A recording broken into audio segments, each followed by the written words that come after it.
परिवार को बर्बाद करना है तो पहले अपने को लहराना पड़ेगा। और वही खेल उन्होंने किया कि एक कोरोना का काल था, उद्धव ठाकरे उधर बिजी थे और एकनाथ शिंदे के साथ मिलकर इन लोगों ने गोली खेल दिया, और वही हुआ कि पैसे के बदौलत इन लोगों ने ये चीज़ किया और सरकार को जो है गिरा दी। तो मुझे लगता है कि बीजेपी मजबूरी के तहत बनाई है, जो लंबे सफर तक ये नहीं रहने वाले, ये बात शिंदे को भी पता है। कुल मिलाकर के उनके लिए एक बड़ा एडवांटेज है।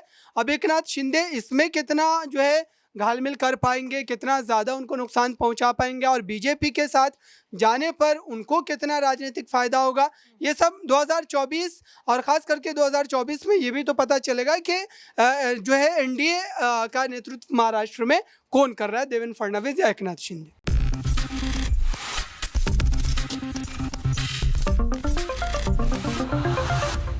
नमस्कार, नेक्स्ट 9 न्यूज देख रही हैं आप और मैं हूं आपके साथ प्रज्ञा सिंह।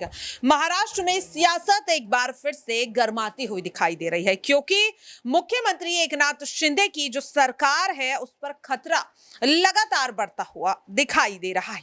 जहां एक और शिंदे के विधायक उनसे नाराज हैं, उनके सांसद उनसे नाराज हैं, तो ऐसे में उद्धव ठाकरे का पटना दौरा कहीं ना कहीं अब मुख्यमंत्री एकनाथ शिंदे को और ज्यादा परेशान कर रहा है, और इसीलिए उद्धव ठाकरे को सीधे सीधे सत्ता का लालची बताते हुए एकनाथ शिंदे नजर आ रहा है। ये वही एकनाथ शिंदे हैं जिन्होंने सत्ता की लालच में उद्धव ठाकरे को धोखा दे दिया।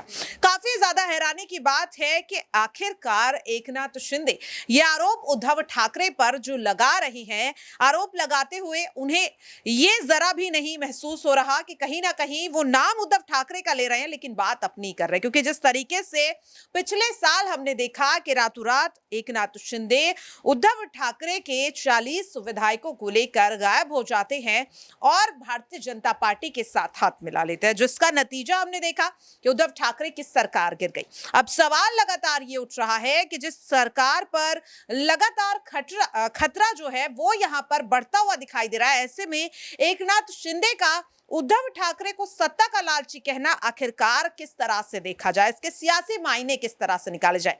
क्या वाकई में उद्धव ठाकरे सत्ता के लालची हैं? अगर ऐसा होता तो उद्धव ठाकरे को बीजेपी से कई बार ऑफर मिल चुका है, उन्होंने आखिरकार बीजेपी से हाथ क्यों नहीं मिलाया? समय समय पर इस तरह के कयास भी देखे गए, लेकिन अब सवाल ये उठ रहा है कि जो असली मुद्दा है इस वक्त महाराष्ट्र में कैबिनेट विस्तार का, अगर वाकई में शिंदे के विधायकों को मंत्रिमंडल में जगह नहीं मिलती है तो क्या विधायक अभी भी एकनाथ शिंदे के साथ बरकरार रहेंगे? और इसी सवाल को लेकर एक बार फिर से हम न्यूज रूम में आ चुके हैं और यहां पर सबसे पहले मैं अपने सहयोगी अब्रार के पास आ चुकी हूँ। अब्रार, देखिए जिस तरीके से महाराष्ट्र में कैबिनेट विस्तार को लेकर काफी ज्यादा घमासान देखने को मिल रहा है, विधायकों की नाराजगी बहुत ज्यादा है। क्या लग रहा है कि अगर मंत्रिमंडल में शिंदे अपने विधायकों को जगह नहीं देते हैं तो क्या सरकार उनकी कायम रह पाएगी?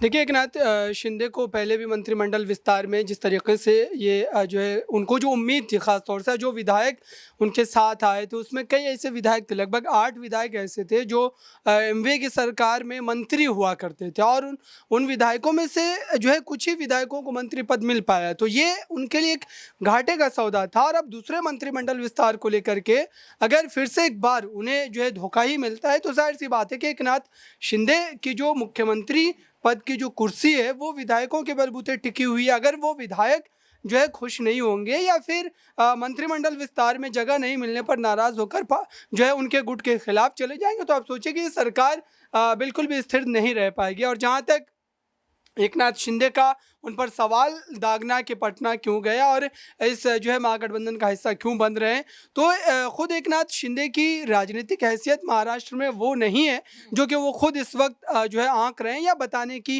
जो है कोशिश कर रहे हैं, क्योंकि महाराष्ट्र एक बड़ा राज्य है और वहाँ पर जितनी सीटें हैं विधानसभा की, और इस समय जो खास करके जो विधायक एकनाथ शिंदे के साथ नजर आते हैं, अगर उसमें से आधे भी विधायक आने वाले विधानसभा चुनाव में जीत करके आ जाते हैं एकनाथ शिंदे के चेहरे पर, तो एक बड़ी बात होगी। लेकिन ऐसा होता नजर नहीं आएगा, क्योंकि महाराष्ट्र में क्षेत्रीय जो है दल के तौर पर 2 ही दल पहचाने जाते हैं, खासतौर से एनसीपी जो है शिवसेना, और उद्धव ठाकरे की एक छवि इसलिए भी बनी हुई है क्योंकि बाला साहब ठाकरे ने शुरुआती समय से मराठा समाज के मराठा अस्मिता को लेकर के राजनीति शुरू की थी, और यही वजह है कि अभी भी लोगों के जहन में शिवसेना का नाम आता है तो बाला साहब ठाकरे का वो चित्र जो है उनके जहन में बनता है, और उस वजह से ही उद्धव ठाकरे को कहीं ना कहीं सियासी कामयाबी जो है अलग अलग सीटों पर मिलती नजर आती है। तो कुल मिलाकर के उनके लिए एक बड़ा एडवांटेज है। अब एकनाथ शिंदे इसमें कितना जो है घालमेल कर पाएंगे, कितना ज़्यादा उनको नुकसान पहुंचा पाएंगे और बीजेपी के साथ जाने पर उनको कितना राजनीतिक फ़ायदा होगा, ये सब 2024 और ख़ास करके 2024 में ये भी तो पता चलेगा कि जो है एनडीए का नेतृत्व महाराष्ट्र में कौन कर रहा है, देवेंद्र फडणवीस या एकनाथ शिंदे। वाकई में देखिए ये बहुत बड़ी बात है और सवाल लगातार ये भी उठ रहा है कि जिस तरीके से अबरार ने कहा कि एनडीए का नेतृत्व आखिरकार कौन करेगा महाराष्ट्र में, एकनाथ शिंदे या फिर फडणवीस, क्योंकि साल 2022 में कहीं ना कहीं शिंदे को मुख्यमंत्री बनाना बीजेपी की एक कह सकते हैं कि मजबूरी थी, लेकिन एक बार फिर से जब सत्ता में वापसी बीजेपी करती है तब मुख्यमंत्री पद आखिरकार किसे सौंपा जाएगा। और इसी सवाल को लेकर मैं अपने सहयोगी आसिफ के पास यहाँ पर आ गई हूँ। आसिफ, देखिए जिस तरीके से इस वक्त महाराष्ट्र में काफी ज्यादा घमासान देखने को मिल रहा है, सवाल सीधा है कि अगर बीजेपी एक बार फिर से सत्ता में वापसी करती है तो मुख्यमंत्री पद यहाँ पर किससे सौंपा जाएगा? देखिए, बिहार में एक बड़ा अच्छा कहावत है कि जब बुरा वक्त आए तो गधे को भी बाप बना लेना चाहिए। दरअसल अगर महाराष्ट्र की राजनीति को आप परखेंगे, अगर समझेंगे, तो वही हुआ है। किसी को भी पता नहीं था कि एकनाथ शिंदे मुख्यमंत्री बन भी सकते हैं, और सच पूछिए यूं मानिए तो वो उस लायक भी नहीं है। सीएम शिवराज की भी कहानी वही है, चाहे वो कमलनाथ है, कहानी वही है। क्योंकि देखिए, जनता जिसको चुनकर भेजे वो वाकई में उसके लिए दावेदार है। जैसे योगी जी हैं, भाई जनता ने चुनकर भेजा।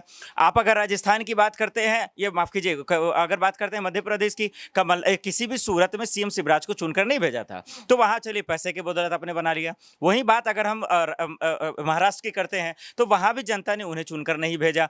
अब भाई जब देखा आपने कि बड़े बड़े पार्टी से आशीर्वाद मिल रहा है, नोटों का गद्दी मिल रही है, तो चलो भैया खेल लेते हैं, याशी करने मजा आएगा। और वही हुआ, विधायकों को उन्होंने खरीद लिया। अब सोचिए, जो जनता रोटी मकान कपड़ा के लिए, कि हमारी परेशानियों को दूर करने के लिए जो है उन्हें चुनती है ताकि वो जाके जो है अपना काम काज करे, वो अपनी जिंदगी को बनाने में जनता को धोखा देने में कामयाब आते हैं और पैसों पे बिक जाते हैं, जमीर को बेच देते हैं। तो मुझे यही लग रहा है कि बीजेपी को मालूम था कि दरअसल ये ईगो की लड़ाई थी, गुरूर का लड़ाई था। क्यों? क्योंकि शिवसेना ने बीजेपी का साथ छोड़ दिया।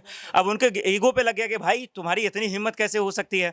और यही वजह हुआ कि उनको एक ऐसा मुर्गा चाहिए था जो अपने को अपने धोखा दे सके। परिवार को बर्बाद करना है तो पहले अपने को लड़ाना पड़ेगा। और वही खेल उन्होंने किया कि एक कोरोना का काल था, उद्धव ठाकरे उधर बिजी थे और एकनाथ शिंदे के साथ मिलकर इन लोगों ने गोली खेल दिया। और वही हुआ कि पैसे के बदौलत इन लोगों ने ये चीज किया और सरकार को जो है गिरा दी। तो मुझे लगता है कि बीजेपी मजबूरी के तहत बनाई है, जो लंबे सफर तक ये नहीं रहने वाले, ये बात शिंदे को भी पता है। वाकई में देखिए ये बहुत बड़ा सवाल है और लगातार ये सवाल बनता हुआ भी दिखाई दे रहा है कि जिस तरीके से ये बोला जा रहा है कि यहाँ पर उद्धव ठाकरे को लेकर के इस वक्त कई तरह की बातें निकल करके सामने आ रही, क्योंकि यहाँ पर एकनाथ शिंदे की जो सरकार है वो अभी भी खतरे में है। क्योंकि आपको बता दें कि दिल्ली में हुई केंद्रीय गृह मंत्री अमित शाह के साथ देवेंद्र फडणवीस और एकनाथ शिंदे की मुलाकात के बाद लगातार ये दावा किया जा रहा है कि जल्द ही मंत्रिमंडल से एकनाथ शिंदे के 5 मंत्रियों को बाहर किया जा सकता है। अब ऐसे में सवाल ये उठ रहा है कि वो विधायक जो उद्धव ठाकरे को धोखा देते हुए शिंदे के साथ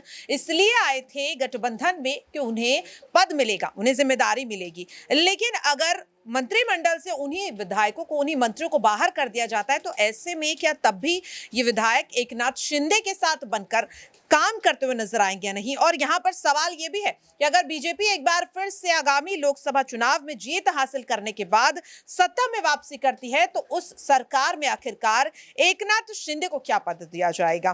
फिलहाल ये देखना काफी ज्यादा दिलचस्प होगा कि जिस तरीके से एकनाथ शिंदे कैबिनेट विस्तार को लेकर कई बड़े दावे करते हुए नजर आ रहे हैं, उनमें से सच कितने होते हैं, ये भी देखना काफी ज्यादा दिलचस्प होगा। हालांकि इन तमाम मुद्दों को लेकर आपकी क्या राय है, कमेंट बॉक्स में जरूर शेयर करें और बाकी ऐसी खबरों के लिए देखते रहें नेक्स्ट 9 न्यूज। नमस्कार।